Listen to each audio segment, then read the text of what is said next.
this table where we laughed and talked all day. So long ago, love was offered. The joy of being together made you want to stay. Take me back. Well, good morning, everybody, and welcome back to Life with Nana. I'm Nana, and I'm so glad you're here today. Today, we're going to be making some salsa, and I'm just going to be using these. These are out of the garden. Look at these; aren't these beautiful? But I don't have a lot. That's how it is this time of year in the garden. You don't have a lot to do like a big batch of something, but you also have too much that you can just eat. So what we're going to do is we're going to take these tomatoes and we're going to turn them into salsa. Now I'm going to just be using a recipe from the Ball canning book, but I'm not going to go by it precisely because what I'm doing is just using what I have, okay? So we also will be water bath canning these because tomatoes are high acid food and it is safe to water bath can high acid food. So making this salsa, that's what we're going to get started with this morning. Let's get going and see what we need to do first. So the first thing is we need to cut these. See, this one had a little spot on the bottom.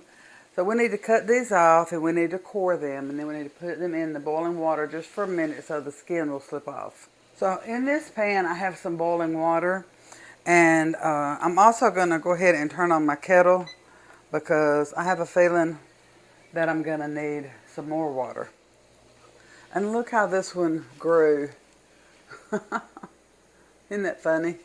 Nature's so funny. Get my knife. And I'm just going to cut this bottom part off. There we go. We're just going to drop this down into this boiling water. We're not going to leave them in there for long. And what I'm going to do is just kind of go through, find the ones that just need to be cored, and so we can get those in there. See how this one grew? Isn't that weird? We're just going to stick that one on down in there. And the first ones that come off the vine, sometimes you have these little weird shapes, or maybe they grew up against the fence, or whatever the deal was. But we're going to just put these in here. I have some that are kind of small. And some of these I'm not coring because I'll just cut around it when I get to them. Okay, I need to get that biggest one out and get it in some cold water. And then I have quite a few of these little cherry tomatoes. Now, normally I don't like to do this process with cherry tomatoes because it is kind of tedious. But this is what I have to work with, so this is what we're going to use. I'm just going to put these in here.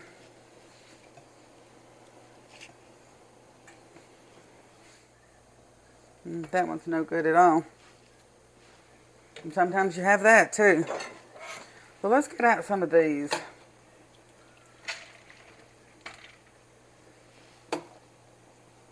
Look like the skins have already tried to start slipping off.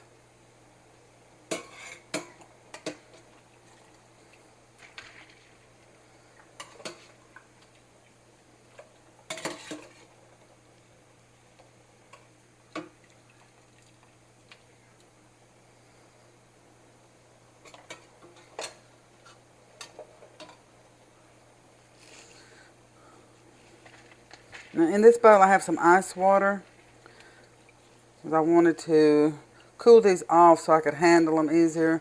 And also, we don't want to overcook these too much because we're going to be water bath canning them. So, now I'm also going to be using, I had 3 cans of Mexican flavored diced tomatoes, and I'm just going to use those to get those out of my pantry and get those put up. because as I've told you all year, I've been working on getting rid of things that I'm buying from the store, like the Mexican flavored uh, tomatoes, because I can can those myself when the tomatoes start coming in really well. Get these little ones out.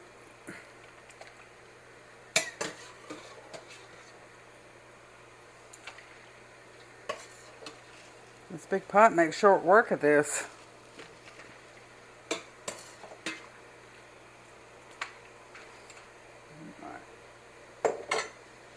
Get the rest of these put in here.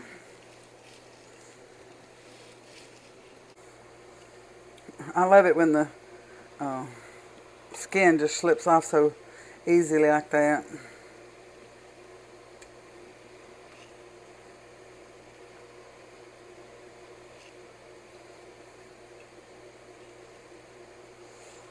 And I know I'm probably going to get a lot of, well, if you mix the store-bought ones that have already been processed, aren't they going to be over-processed?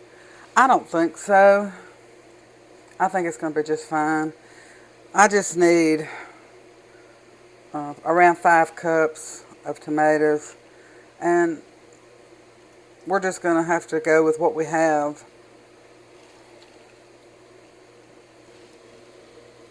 That one's hot. These are Early Girl and German Giant tomatoes. That's what we're growing. And then these little bitty ones, we call these Tommy Toes, but I'm sure that elsewhere they're called like cherry tomatoes or things like that. But I'm just going to get the skin off of these, and then I'll work on getting the core out of them when we get back over to the other side of the kitchen. Now, if you feel better going by a particular recipe, then you do that. As I said, I'm just kind of going by the one I saw in a ball canning book, but I'm not following it precisely. I've been canning a long time, and I've done this process before when we had early tomatoes, and so I need to get those out.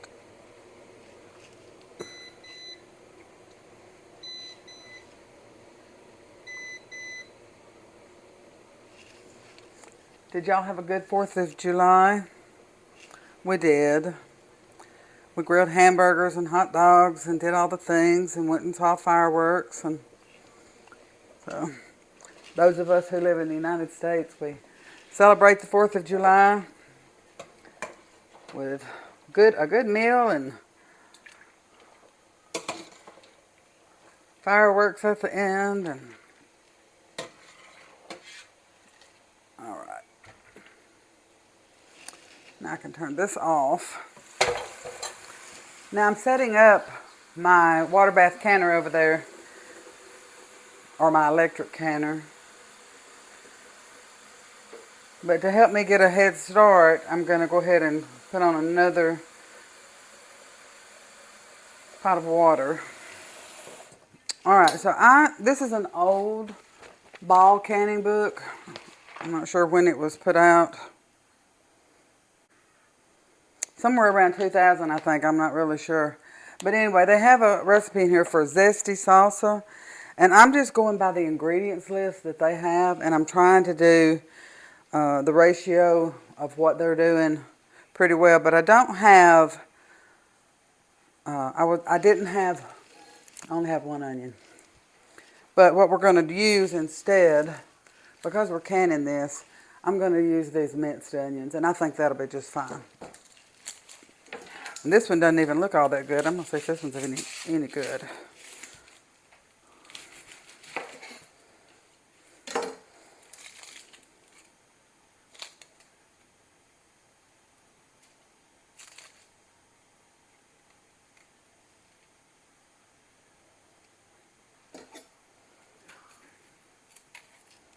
So, get all this off. That's going to be a tiny little onion.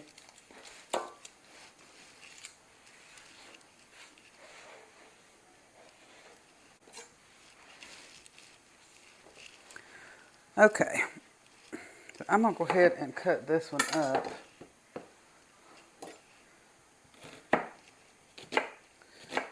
Relatively small.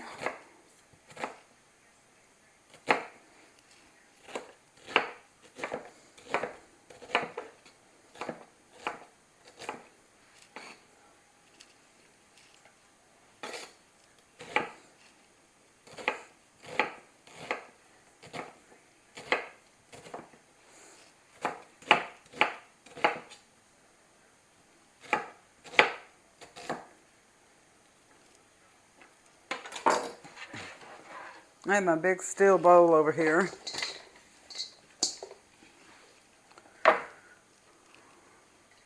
Start putting the ingredients over there.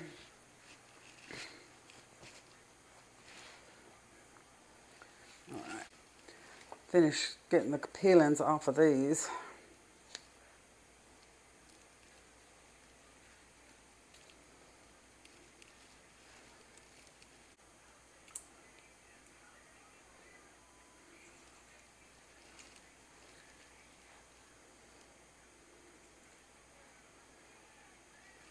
Alright.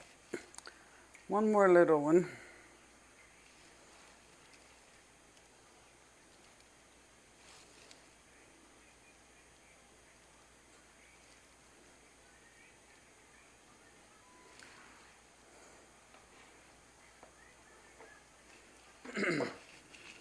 Now I have 3 cans of Mexican style diced tomatoes. And as I said, I'm trying to use up things that I had bought, you know, a while back.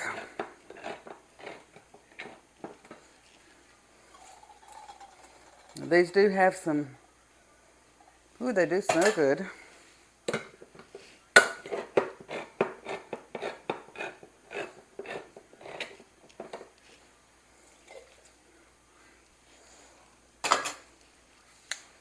Okay.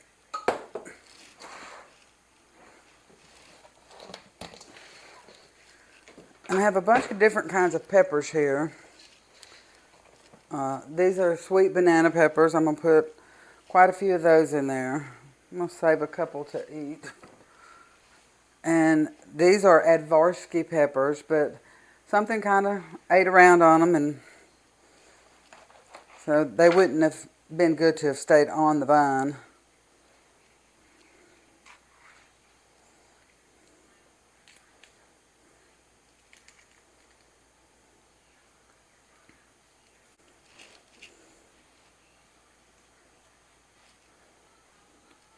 And I'll just cut out the spots that I think,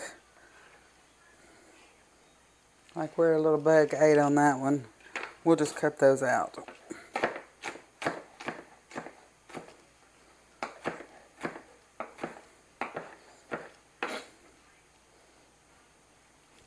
When I start doing this kind of thing, it makes me want my chickens back, because they would love all that right there.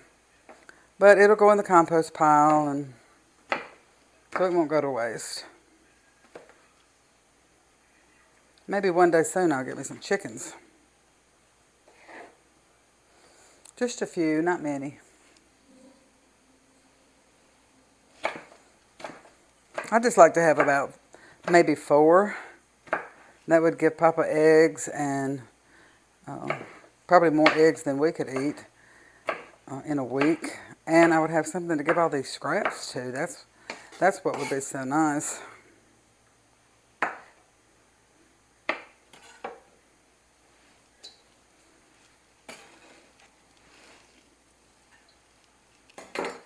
You see how this one was curled? It wouldn't have made a good roasting pepper either. So, and it did have a little bug bite on it. So.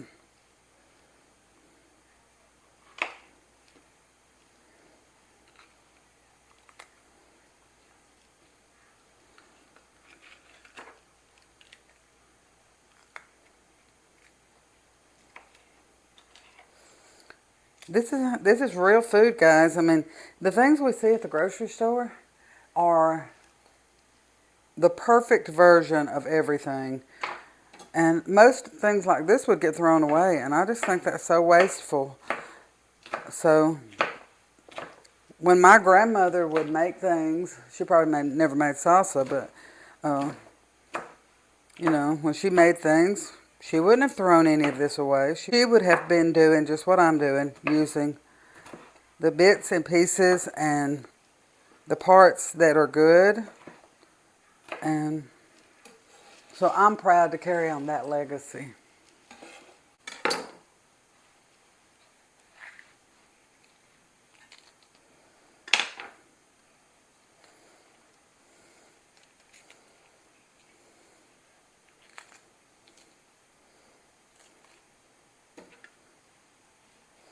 And I just go down through there and cut the veins out.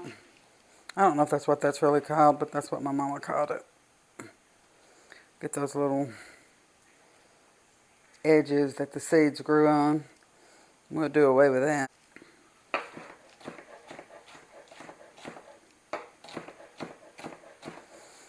My hope is to get 7 pint jars, because that's what my canner holds. And I always like to do a full canner if I can.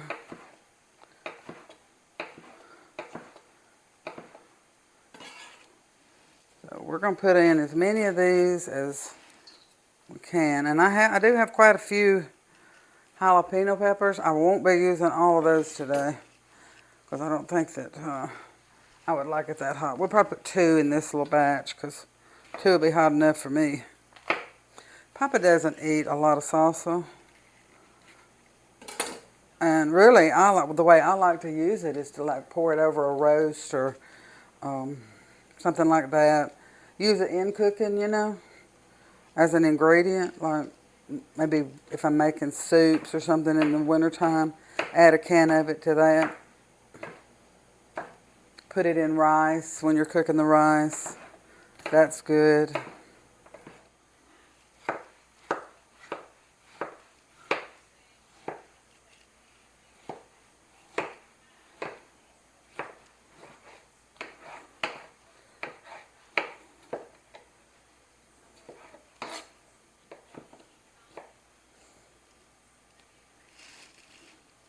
You can see that core. You just get that out.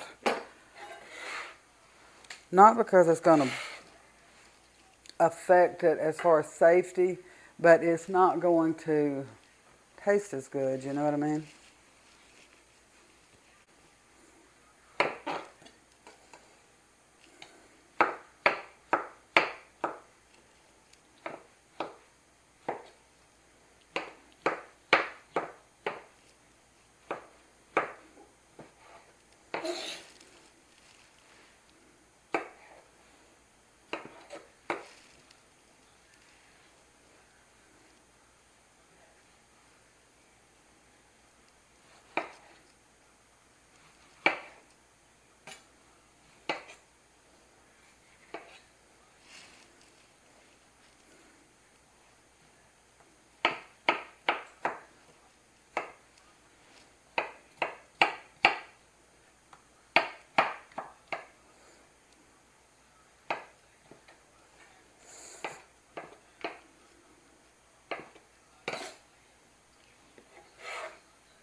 Just the little baby ones left now.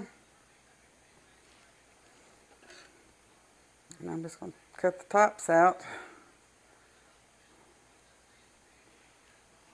Slice them into fourths. They'll be ready to go. Then we can start mixing the rest of this together. Peppers and onions. So what I'm going to use these. I said that before. And I'm probably going to put about a cup of these in there.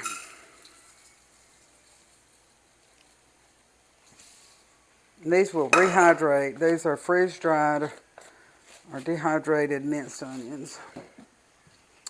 And let me see, what does that say?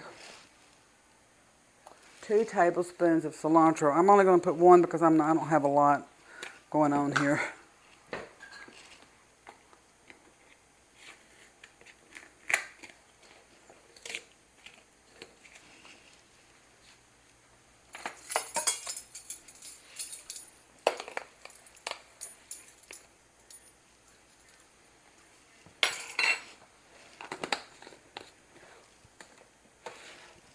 We want some salt. Now, salt has nothing to do with preservation. It just has to do with taste. So, and I'm going to put some minced garlic in here. About a tablespoon and a half, maybe a little bit more.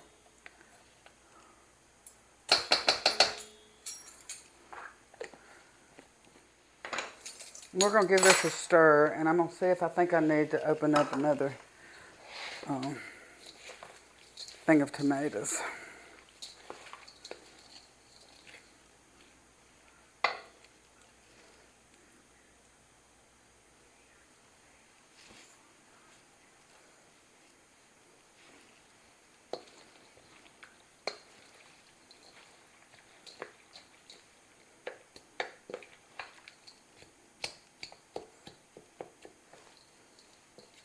I'm going to put just a little bit of onion powder in here. Just because I think that'll be good. If I can find my parsley, I'm going to put some of that in there. Look at there, sitting right where it should be, in this pretty little jar.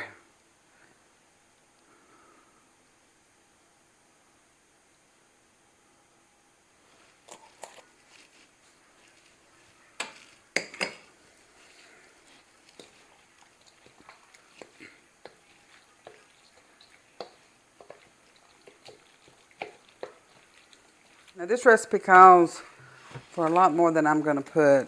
I'm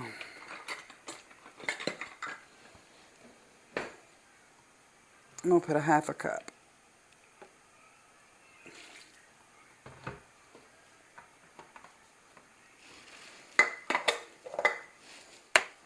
All right, I found one more can of the Mexican tomatoes. That's going to get that out of my pantry. That always makes me happy. I'm really trying to convert over. I hope our tomatoes do better than these have done. I really think these were the way they were because they are the first batch. Usually the first ones are, are not perfect or anything. All right.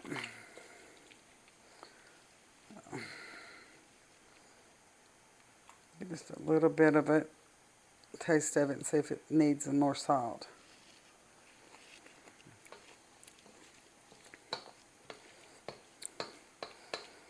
It's going to have a bite to it.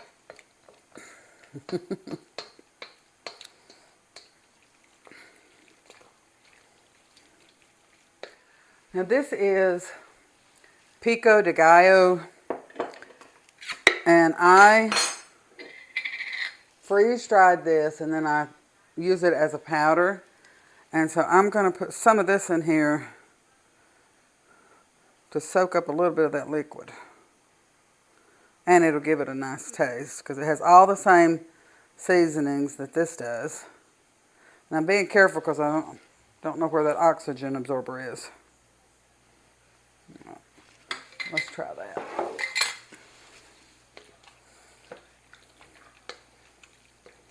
And if you don't have that, you could put a little bit of tomato paste in here if you think it's a little bit watery.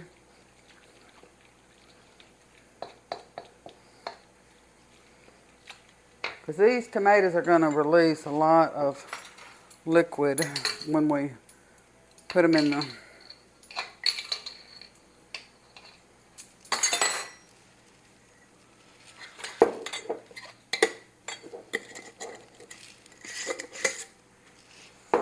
And a lot of my tomatoes this year will go just in the freezer. I will just go ahead and take the skin off and do the process you saw me do at the first of this, and then I'll just freeze them whole. And then when I get ready to do freeze drying to make, just tomato powder, because I really want to stop buying like tomato paste at the store, and having freeze-dried tomatoes is a really good way to do that, because you can make that into tomato paste, tomato sauce, tomato juice. I mean, you can, depending on how much liquid you add to it, This is looking good. I like the way that looks. All right, so we're going to let this be what we have. Let me kind of straighten up a little bit. All right, so I have my canning funnel. My jars are clean.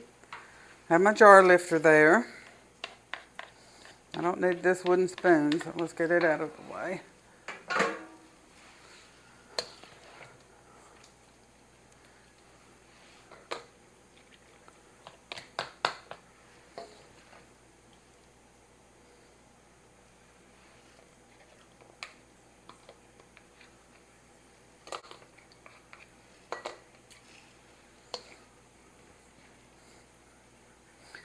We've been steadily gathering green beans, but not enough for a big mess, like a big canning session. So I've just been steadily breaking them, blanching them, and putting them in the freezer. I have 5 quarts in there, and we have 2 quarts of zucchini, and I have another zucchini around here somewhere that I need to get put in the freezer for zucchini bread. I believe we're going to get 7 jars. That is wonderful.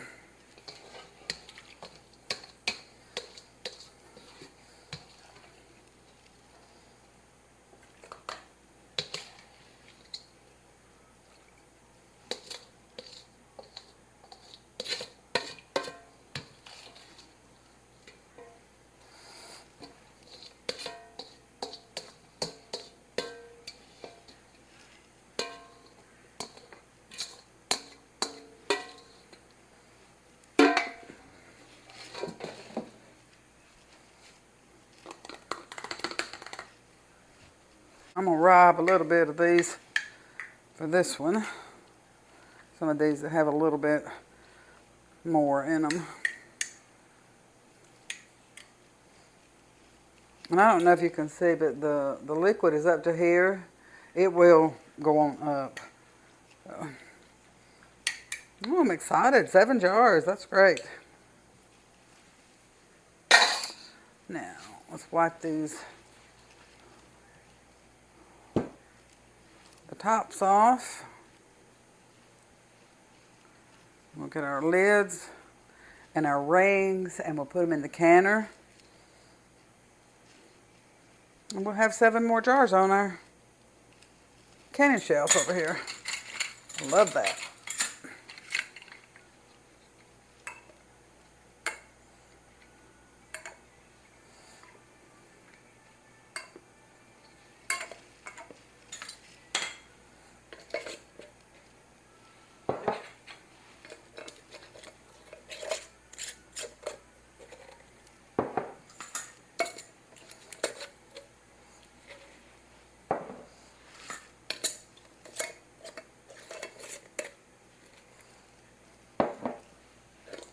Now I'm calling this salsa. You could call it Mexican tomatoes. You could, and you can use it for a lot of things. Put that onion in there. I only had 1 onion, so that onion is sacred. I'm going to put that thing in there. All right, let's get these in here. Contents are cold. My water in my canner is cold. Not cold, but cool, room temperature. So we're going to start out with it like that. I'm going to go ahead and put my lid on. I'm not going to lock it. There's no need to. And it's going to start warming everything up. It's going to take a little bit longer since I started off with everything cool. But that's going to be great because Nana can go sit down for a few minutes. So get yourself a good ball canning book, or go to the National Home Food Preservation website, or watch some people who do tutorials on YouTube about canning. I just show you what I do. I'm not telling you to do it the way I do it. I'm just showing you my life and how I do things. Yeah, so we're going to get this going, and I will see you back here in a few minutes. All right, we're ready to get our salsa out of the canner and see what it looks like. Look how beautiful. That looks gorgeous.